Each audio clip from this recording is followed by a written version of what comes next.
and welcome to SpectrumTv News at 2. I am Francis Oyima Edet, coming to you live from Iyo, the capital city of Akwa Ibom State. Let's take a look at the headlines.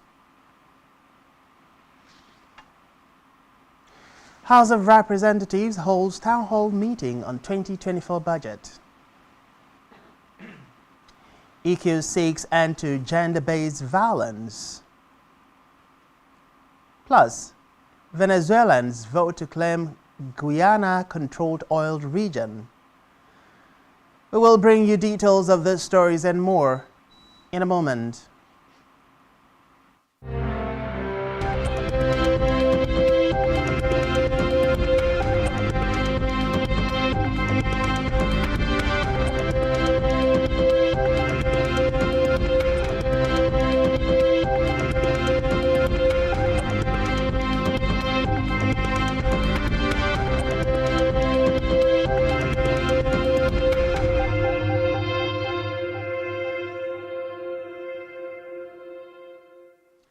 Many thanks for joining us. First report this afternoon is from the national scene, where the federal government says it has secured the agreement of the United Arab Emirates UAE to create humanitarian response stations nationwide to enable timely attention to victims of disasters.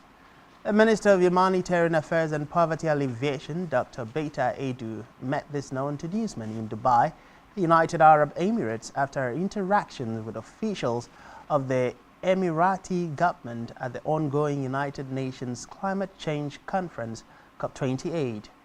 It is said Nigeria sought the UAE's assistance to address humanitarian crises emanating from climate change-induced insurgency in the northeast and to reduce poverty in the most affected regions, noting that the Red Crescent, the Emirati equivalent to the Red Cross, is ready to build a more resilient humanitarian response system for Nigeria.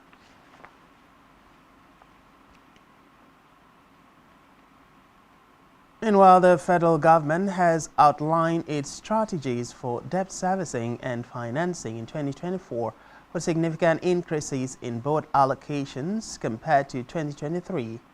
A major highlight of the debt servicing is the federal government's plan to repay 23 trillion naira it owes the Central Bank of Nigeria. These are contained in the budget details President Tinubu presented to the National Assembly last week.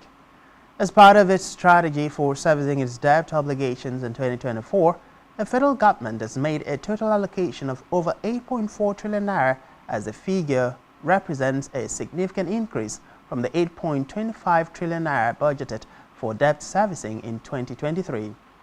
It said the breakdown of the debt servicing allocation includes domestic debts, ways and means, which is over 5.4 trillion naira, foreign debts 2.7 trillion naira, and sinking fund to retire maturing promissory notes of over 24.3 million naira. The government therefore pledged to prioritize debt servicing to ensure the country's financial stability and creditworthiness. From the Red Chambers, the Chairman, Senate Committee on Appropriations, Solomon Olamilekan, has said that there will be no fire brigade approach towards passage of the 27.5 trillion naira 2024 budget presented by President Bola Tinubu. He gave the assurance while speaking with journalists after a meeting of the committee. The lawmaker also dismissed claims that President Tinubu presented an empty box to the lawmakers, suggesting that the president was not ready with the necessary documents. On the alleged fire brigade approach, the senator noted that there was nothing close to fire brigade approach in the handling of the budget, adding that the executive and the legislature were aware of January to December budget cycle implementation. Hence, they would work to ensure that the budget was passed in record time.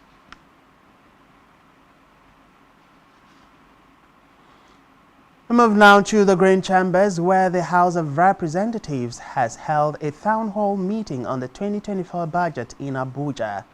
This is coming about a week after President Bola Tinubu presented the budget proposal to the National Assembly. The proposed budget seeks to achieve job-rich economic growth, macroeconomic stability, a better investment environment, enhance human capital development, as well as poverty reduction and greater access to social security. Reports say prominent personalities, including the House Chairman of the Appropriation Committee, Kabir Abubakar, his deputy, Iduma Ewo, and immediate past National Security of the All Progressive Congress, Iola Omisore, among others, were present at the event. Kabir, while delivering his welcome address at the gathering, said the proposed 2024 budget was to foster the involvement of citizens in the appropriation process.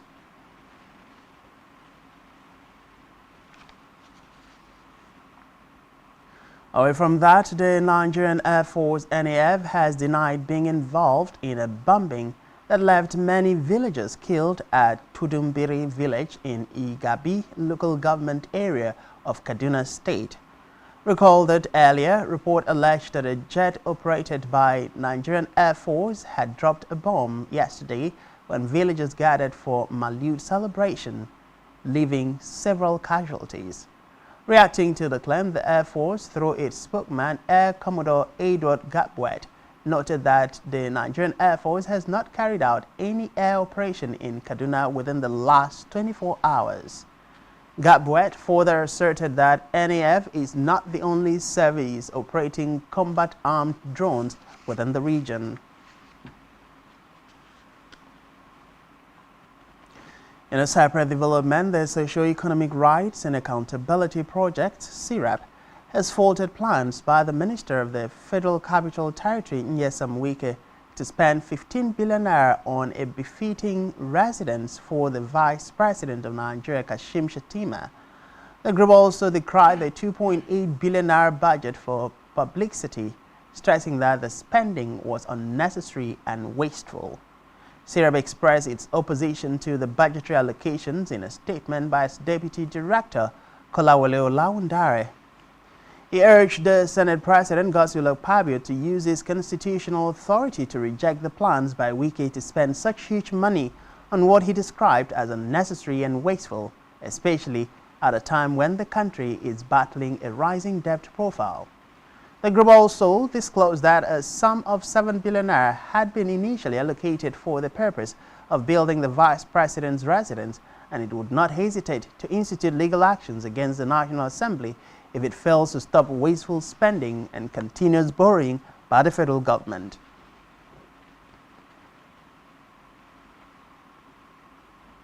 In education, the management of the University of Calabar has announced an increase in the university's tuition fees for undergraduates by over 100%. In a statement by the institution's spokesman, Ifeanyi, it said the upward review of the fees was taken at an emergency meeting of the university's Senate. The release disclosed that implementation of the upward review will take effect in the 2022-2023 and 2023-2024 academic sessions. According to the statement, freshers, returning students, and final year students for the non-science courses are expected to pay 111,000 naira, 91,500 naira, and 114,000 naira respectively. In addition, they are also to pay 36,500 naira, 21,500 naira, and 21,500 naira respectively as third-party dues. Similarly, fees for science courses were increased to 155,000 naira, 125,000 naira, and 148,000 naira respectively for freshers, returning students, and final year students. They are also to pay 38,500 naira, 21,500 naira respectively as third parties dues. The management noted that the increment was necessitated by the current economic realities and the need to maintain the academic standard the university is known for.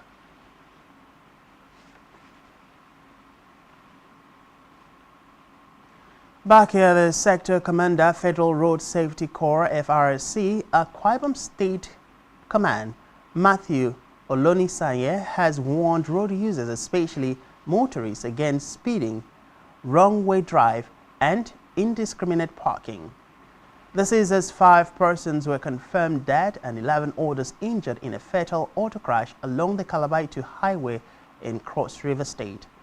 According to a statement signed by the Public Enlightenment Officer of the command, Paul James, Olonisanye attributed the cause of the accident to speeding, noting that the accident could have been avoided if the motorists had adhered to safety regulations, while reiterating the need for safety consciousness among drivers. The sector commander advised passengers to ensure that drivers were not ignored when deviance to road safety is observed. In the meantime, the Excellence Community Education Welfare Scheme, ECUS, in Akwa Ibom State has called for sustained action from authorities and stakeholders to rid gender-based violence, GBV. Speaking with Spectrum Television, they called for more men to speak up and women to be empowered in a bid to end gender-based violence by 2030. Recall that the 16 days of activism against gender-based violence began on November 25th and will end on December 10, 2023. Our correspondent, Blessing Dixon, tells us more. 17 million Nigerian women were reported to have experienced gender-based violence. Gender-based violence is violence directed against a person because of that person's gender. 16 days of activism have been dedicated to campaign against gender-based violence. It kicked off from 25th November and will end on 10th December, which is Human Rights Day, under the theme, Unite, Invest to Prevent Violence Against Women and Girls. Stakeholders are calling for action in order to end gender-based violence. The 16 days of activism against gender-based violence is a 16 days. We started with on the 25th of November, which marked the day of the International Day for Elimination of Violence Against Women and Girls, which we end on the 10th of December, which is the Human Rights Day. We raise awareness in every which way we can, just to make people understand that gender-based violence is a crime, rape is a crime, molestation is a crime, and if caught, will be sentenced. Everybody, gender is the male, gender is the female. It's gender-based violence. Just that the statistics have proven that women are more at risk. Well, but the male are also at risk. The only thing is we feel the male are not reporting. The government should step in, allow women to have leadership roles. Let the women, get the women involved, both the male gender and the female, get them involved. Also, assist, put the girl child in school. You know, education is empowerment, information is power. So these are ways that we can also help to, eliminate violence against the girl child or the male child. Gender, male or female, please speak out, seek help, shout for help.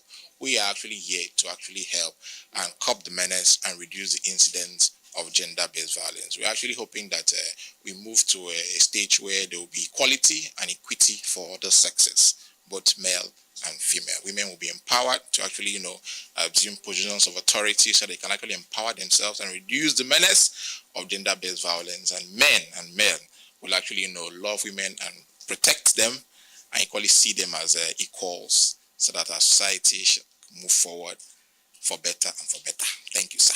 In Uyo, Blessing Dixon, Spectrum Television News.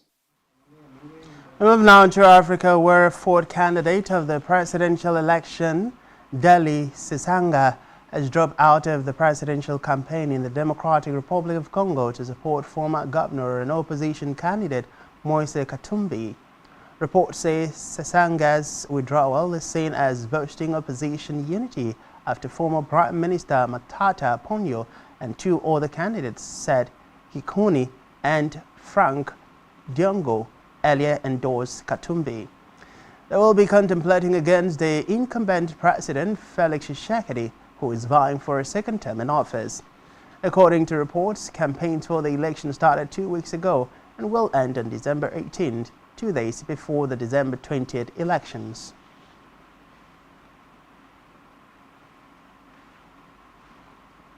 Still in Africa, United Nations Humanitarian Agency, UN OCHA, has said that death toll from Somalia's ongoing flood has risen to 110.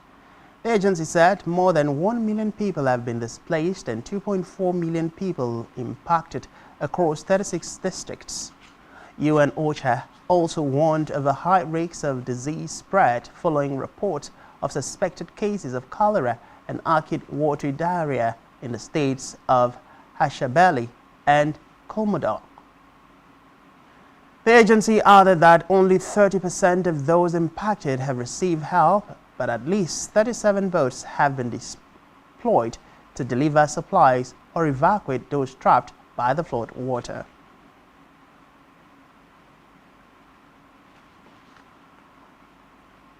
On the foreign scene, Venezuelans have voted overwhelmingly in favor of claiming a disputed oil-rich territory long controlled by neighboring Guyana. Venezuela officials said more than 95% approved the establishment of a new state in Essequibo.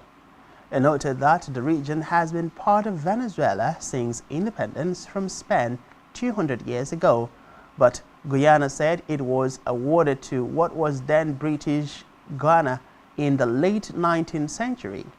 Reports say Essequibo, an area of 159,500 square kilometers, makes up 2/3 of the land controlled by Guyana and is home to around a sixth of its population. The status of the region has long been a source of tension between the two neighbors.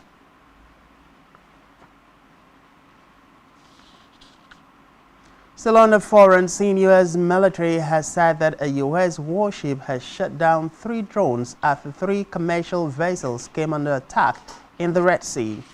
It said the USS Connie assisted the ships, which had links to 14 nations, including the UK, after they were targeted from areas of Yemen held by Iran-backed Houthi rebels.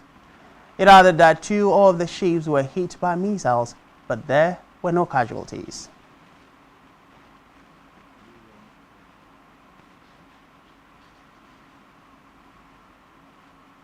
Still to come in the news,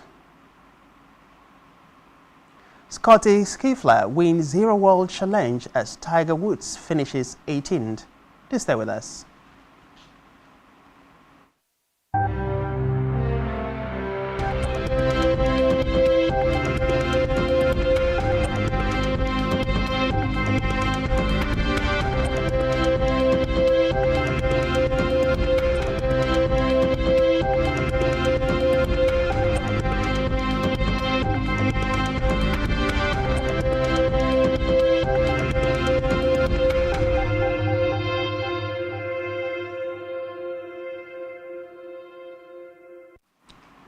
Many thanks for staying with us, and now to the conclusion. Commence disbursement of funds under its presidential palliative program targeted at alleviating the impact of the fuel subsidy removal. A statement by the Minister for Industry, Trade and Investment, Dr. Doris Uzokanite, says the programs consisted of the Presidential Conditional Grant Program and the Presidential Palliative Loan Program. It stated that in the Presidential Conditional Grant Program, the federal government will disburse a grant sum of 50,000 naira to nano businesses across the 774 local government areas. For the Presidential Palliative Loan Program, it said the federal government will disburse 75 billion naira to micro, small and medium-sized enterprises across various sectors and 75 billion naira specifically to manufacturers. It added that the loan would be administered to the beneficiaries at a single-digit interest rate of 9% per annum.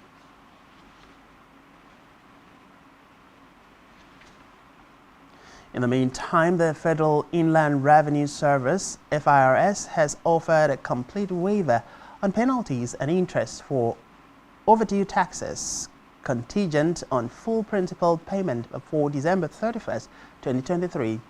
This announcement was made through a statement issued by Dare Adekambi, the special advisor to the chairman of FIRS, Zach Adedeji.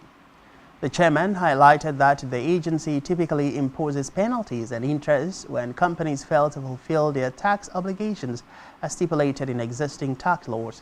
However, Adedeji noted that the forgiveness of piled-up penalties and interest was in recognition of the challenges that many taxpayers have faced in settling their outstanding tax liabilities.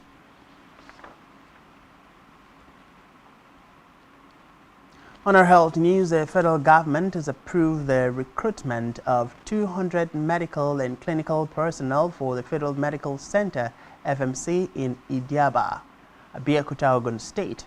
The move is part of the government's efforts to replace health workers who have recently migrated to foreign countries from the FMC in Abeokuta. The FMC medical director received the approval to hire new workers in a letter from the office of the head of service of the Federation.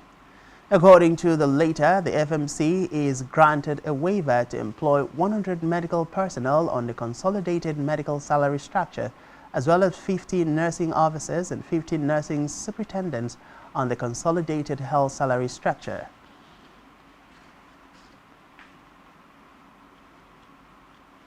Still in health, the House of Representatives Committee on Health has announced that a federal medical center or will likely be upgraded to a teaching hospital.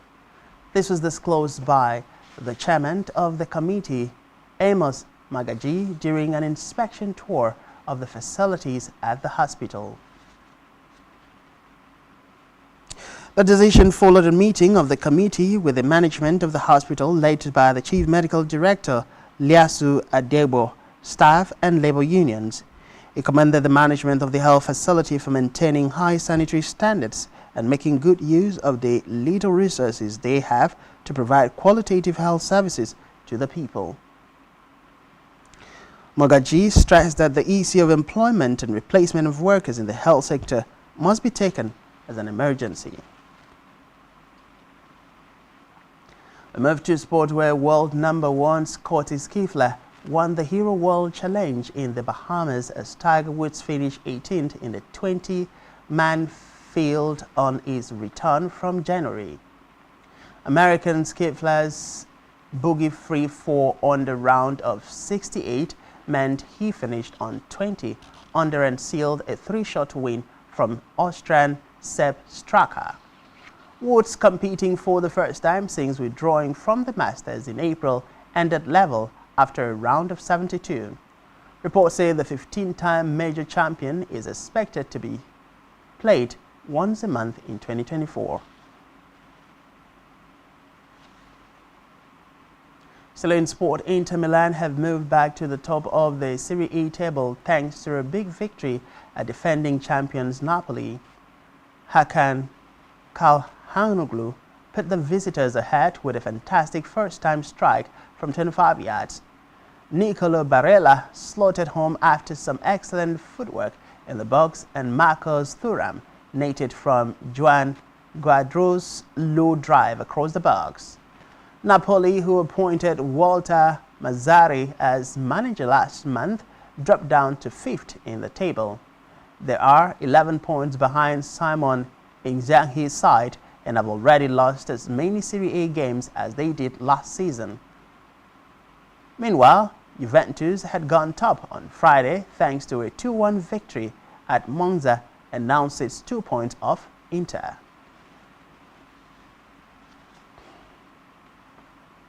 On our entertainment news, Nigerian singer and songwriter Yadan has dropped his first project, The One Who Descends, named after the meaning of his name in Hebrew. Reports say the 2-year process of putting together his debut EP, The One Who Descends, with Ethan Records, has molded the singer's creative process to provide a 5-track offering that champions his Afrobeat influence and proves his place in Nigeria's musical landscape.